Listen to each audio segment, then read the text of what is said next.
আজকের আলোচনা ব্যতিক্রম ধর্মী। আমি কোরআনুল কারীমের যে আয়াত পড়েছি, আল্লাহ এখানে বলেন কি, আমি আল্লাহ তোমাদের নির্দেশ দিচ্ছি আমার ইবাদতের পরে যদি কারো ইবাদত করতে হয় সেটা হলো তোমার বাবা মা। আল্লাহ এইটুকু বলেছি। আর বলেছে তাদের সঙ্গে তোমরা উত্তম আচরণ করবে, বিনয় নম্র ব্যবহার করবে। এই আয়াত পড়েছে। এরপরে অনেক আয়াত আছে, অনেক কিছু আছে, অকর রব্বির হামুমা আছে, তারপরে আছে ওফিওয়ালা তানহার হুমা আউকিলা হুমা, এগুলো আমি পরে বলবো। হাদিস পড়েছে 2টা 3টা, কয়টা? এখানে বলা হয়েছে যে একটা পিতামাতাই ছেলেদের জন্য জান্নাত, পিতামাতাই আবার সন্তানের জন্য জাহান্নাম।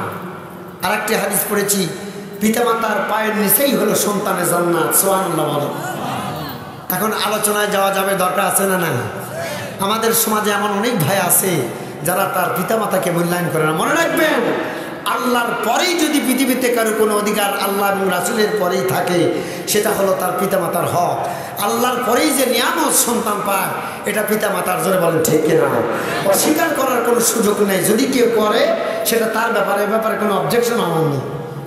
তাহলে আমাদের জানার দরকার আছে না নাই, পিতামাতার মানটা কতদূর?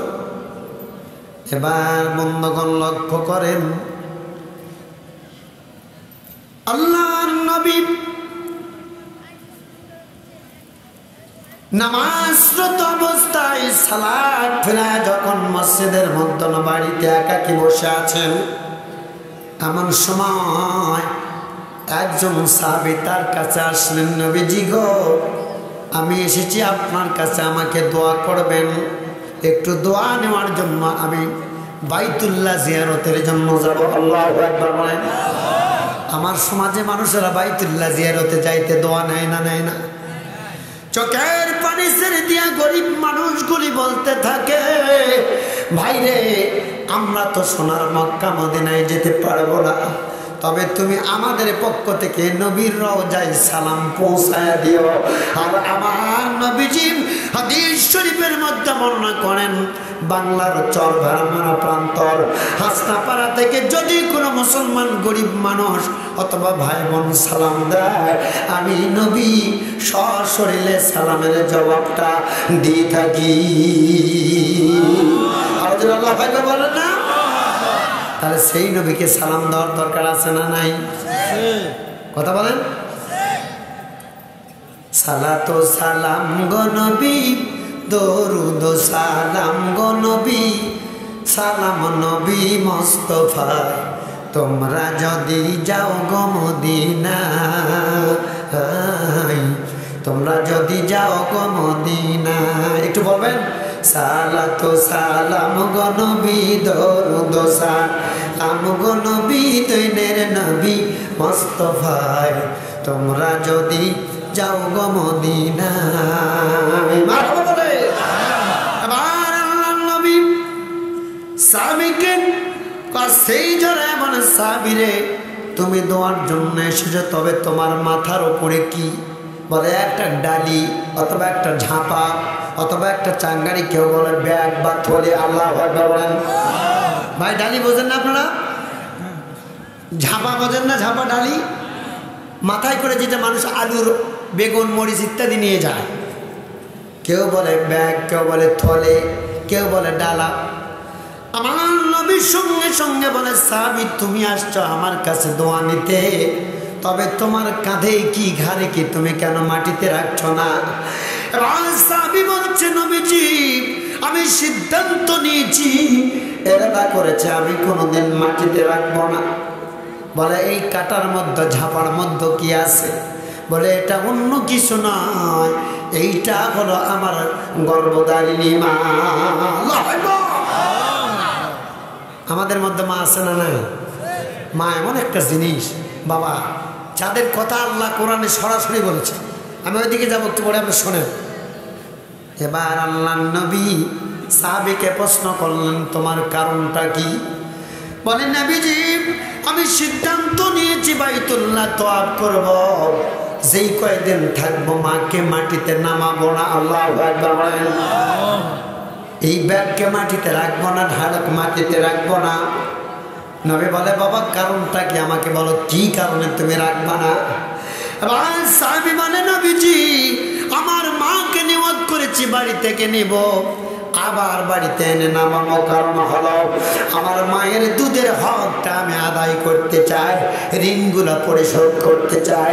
সঙ্গে সঙ্গে রাসূল বললেন, যেই কয়দিন তুমি আলাদা করেছ, শুধু এই কয়দিন নয়, তামাম পৃথিবীর জীবন আল্লাহ পাক তোমাকে যতদিন হায়াত দিয়েছে ততদিন পর্যন্ত যদি তোমার মা কে তুমি যদি তোমার কাঁধে করে বস্তা করে ডালা করে ঝাঁপা করে বহন করো, তারপরেও তোমার মার এক ফোঁটা দুধের হক আদায় করা যাবে না।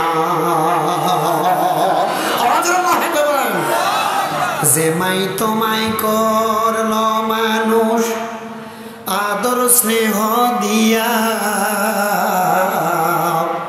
সেই মায়েরে পর কইরা রইস কোথায় গিয়া মানুষ, রইস কোথায় গিয়া।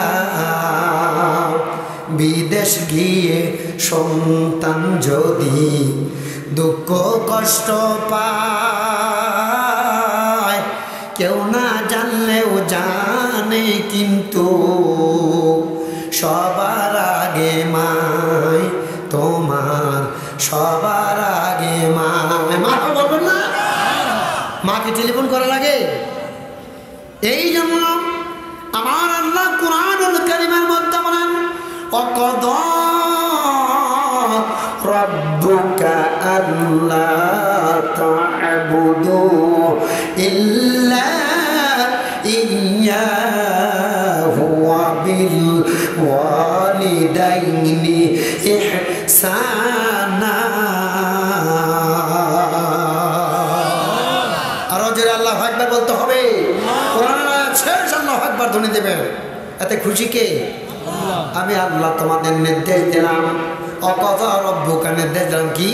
আল্লাহ তা'বুদু ইল্লা ইয়্যাহু, আমার ইবাদতের পরে, আমার সেবা অথবা ইবাদত বন্দেগীর পরে যদি কারো সেবা করতে হয়, শুশ্রূষা করতে হয়, কার করবা? তোমার বাবা মা। এখানে ইবাদত মানে তাদেরকে সিজদা করা নয়, এখানে ইবাদত মানে তাদের সম্মান করা, তাদের সেবা শুশ্রূষা করা, তাদের খোঁজ খবর নেওয়া, তাদের চাল আছে কিনা, খাবার আছে কিনা, তাদের চিকিৎসা বাজির ঔষধপত্র আছে কিনা, এইভাবে সেবা করা। তবে তাজিমি সিজদা জায়েজ আছে। কেউ পিতামাতাকে সম্মানের জন্য গুরুজনকে অবশ্যই পীর মাশায়েখকে সিজদা করা যাবে, সেটা হলো তাজিমি সিজদা। এই সিজদা আর নামাজের সিজদার মধ্যে পার্থক্য আছে, জোরে বলেন ঠিক কিনা? ওয়াজ কিন্তু বুঝতে হবে, আবার আটা লাগালে কিন্তু বিভাগ। সম্মানিত ভাইরা, এবার আল্লাহর নবী এই কথা শুনে সাহাবী যখন কেঁদে দিলেন, আপনাদের ভালো করে মনের জন্য বলছি, একজন সাহাবী ছিল, নাম হলো উজাইর। কি নাম? বনি ইসরায়েলের সময় ঘটনা আপনারা নোট করেন। সরাসরি কোরআন এবং হাদিস থেকে আল্লাহ পাক যেন সরাসরি কোরআন হাদিসের আলোচনা করার তৌফিক দান করে, বলেন আমিন। বনি ইসরায়েলের একজন আবেদ বান্দা নাম হলো উজাইর। কি নাম? এই উজাইর চর ভেড়া মারার মতো গ্রামের মধ্যে মাঠের মধ্যে একটা ইবাদতখানা তৈরি করেছে, মসজিদ ঘর তৈরি করেছে ধরে নেন। ওই জায়গায় আল্লাহর কারবারে নামাজ পড়তেছে, নামাজ আদায় করতেছে। উজাইরের মা গিয়া বলছে, উজাইর রে, এইভাবে করে একটা ডাক দিয়েছে। উজাইর কথা বলেন নাই। উজাইর চিন্তা করলেন, আমি কথা বলবো না, কারণ আমি নামাজে আছি, আল্লাহর সঙ্গে কথা হচ্ছে। আমার মনে হয় মার ডাকের চাইতে আল্লাহর সাথে কথা বলার জরুরি বেশি। আবার মা ডাক দিয়েছে, তৃতীয়বারেও মা ডাক দিয়েছে। ওদের চিন্তা করছে, আমি এখনো কথা বলবো না, সালাম ফিরানোর পর কথা বলবো। সরাসরি কিতাব থেকে বলছে, আপনারা নোট করতে পারেন। এবার চোখের পানি ছেড়ে দিয়া মা অজান্তেই মন থেকে বলে ফেলেছে, মাবুদ, যেই সন্তানকে 3টি ডাক আমি মা গর্ভধারিণী দিলাম, আমার সন্তান আমার ডাকে এখনো সাড়া দেয় নাই। আল্লাহ, আমি তো তার উপরে সন্তুষ্ট হতে পারলাম না। আল্লাহ গো, আমার এই ছেলেকে তুমি একজন ব্যভিচারিণী মহিলার সাথে সাক্ষাৎ করে হয়রানি বাড়ায়া দিও, তার সাথে সাক্ষাৎ করে তুমি বেইজ্জতি করো, নাউজুবিল্লাহ বলে। মা যদি দোয়া করে কারেন্টের চাইতে দ্রুত কবুল হয়। শোনো ভাইরা, এই জিনিস যাদের বেঁচে আছে ভুল করবেন না। আমি যাচ্ছি ইমোশনাল জায়গায়, চোখের পানি ধরে রাখতে পারবেন না। আল্লাহ পাক কোরআন দিয়েছে মধু, আমরা দেখেছি কিন্তু পড়েছি, কিন্তু বাস্তবতা দেখি না। এবার বন্ধুগণ, হঠাৎ করে মুজাহির যেই ঘরে থাকতো, ইবাদত বন্দেগী করতো, ওই ঘরে একটা রাখালকে নিয়ে মুজাহির থাকতো। যখন ও থাকতো না, রাখাল দেখাশোনা করতো। একজন রাখাল মহিলা ছিল, মহিলার মধ্যে একজন রাখাল নিয়েছিলেন। উনি ওই ছেলের সাথে হঠাৎ করে সম্পর্ক যখন হয়েছে, সঙ্গে সঙ্গে তারা অবৈধ সম্পর্কর কারণে ওই মেয়েটির গর্ভে সন্তান দিয়েছে আল্লাহ পাক। সঙ্গে সঙ্গে সমাজের মধ্যে কুচ্ছা রটনা শুরু হয়েছে।